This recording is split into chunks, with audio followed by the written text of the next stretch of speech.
Never make people go along with you kicking and screaming. Let me tell you something. I noticed that a lot of times the way that people cop out from wanting to take a part in a coalition or a cause or a movement or whatever you want to call it, advocacy, activism, supporting one another, community building and development, all of those fancy words to say we coming together to do something right. And some people come together to do something wrong. The way that, people kind of cop out is by heavily scrutinizing the individuals who are leading the charge, who are putting out the call of action, who are saying, let's get together and unite around this common cause, or let's get together and do something positive to make an outcome that was unjust more just, right, and fair. Or let's come together and think of a way that we can uplift and empower a commonly marginalized group of people, victims of violence. Let's use that as an example. And so a lot of times when those advocates or activists or coalition or group of people who are supporting victims of violence come out in the forefront and say, this situation that happened to this person was not okay. It wasn't fair, it wasn't right, it wasn't just, and we are putting out a call to action for everyone who has like-minded ethics and integrity and principles and are just willing to fight for victims because they were wronged, to come with us. There's always a group of naysayers. There's always a group of distractors, I'll call them that, and those who would try to hinder that call of action. And what they typically do is scrutinize heavily the people that are putting out the call. Now, I personally have led several calls of action in a group and on my own. And I don't have a problem. I'm not beyond scrutiny, because I'll tell you what, everything that you'll find is that I operate with integrity.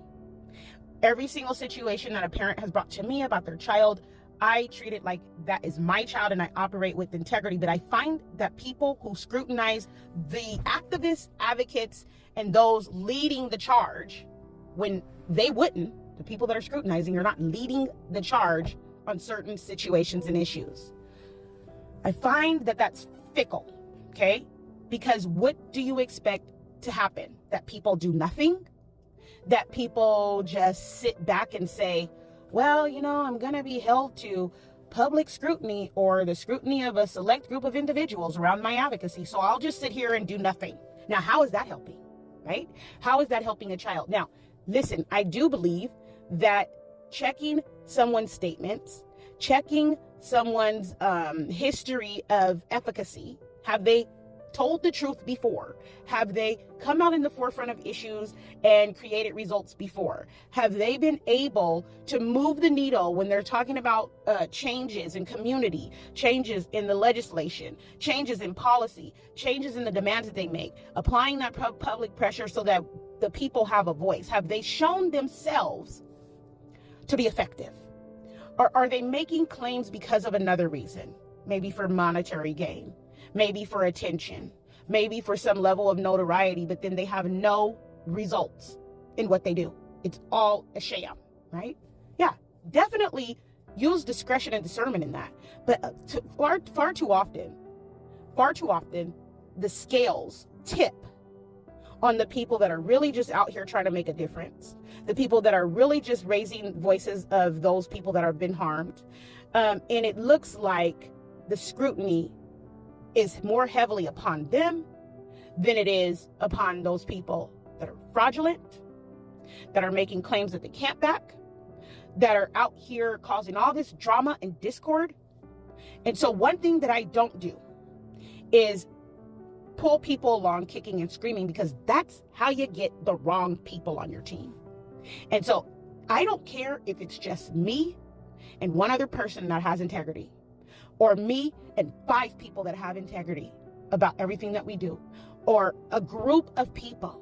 One thing I will continue to do is make sure that I force nobody to raise a voice or a cause or a call to action.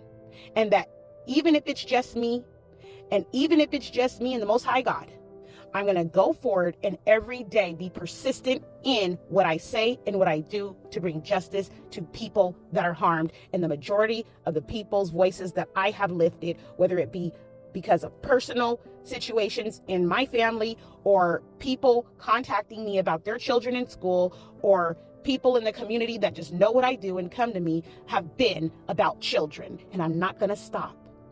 And I promise you that I'm going to win, because I've been doing this for a long time and I have seen victory after victory after victory. You know why? Because I operate with ethics and I operate for justice, what's just, right, and fair. And I listen to the Most High, our Father who art in heaven, hallowed be thy name. And I am fighting for the future of children.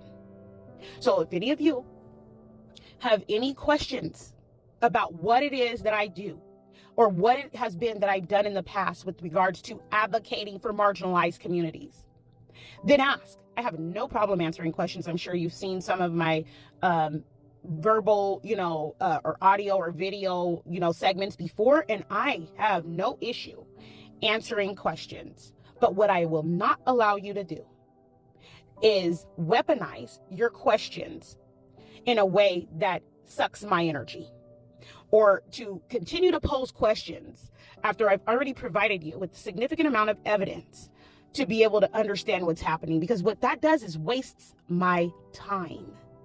And when I'm fighting for children, time is very important to them. Time seems like it's taking forever to go by for them. They don't understand a lot of times the difference between a few hours and a whole day. So what I will not allow you to do is waste my time and essentially waste theirs, right? Because there are people that are sent in to cause friction and discord and distractions so that you will waste your time. So today, I just say, if you're out here fighting for a cause, a just, fair, and right one, then know with confidence that persistence is going to help you win, that integrity is going to help you win, and that everything you do needs to be led by a foundation, a core that is right, just, and fair. I hope you have a wonderful day, and I will talk to you again.